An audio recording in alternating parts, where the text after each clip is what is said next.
Unafuga vifaranga lakini gharama za kutengeneza banda zinakuumiza?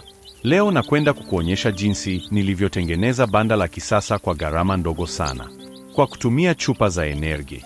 Na cha kushangaza, vifaranga wanapata joto vizuri kabisa. Wafugaji wengi hupoteza vifaranga kwa sababu ya baridi, upepo na mabanda mabovu, lakini si lazima utumie pesa nyingi kutengeneza banda bora.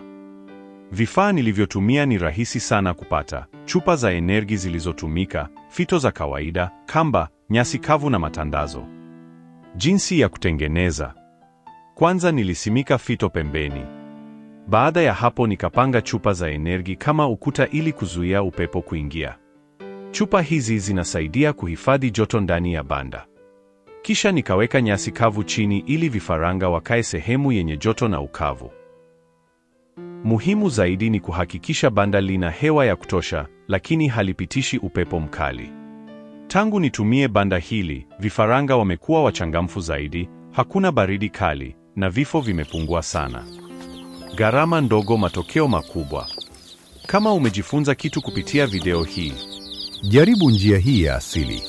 Utaona mabadiliko kwa kuku wako.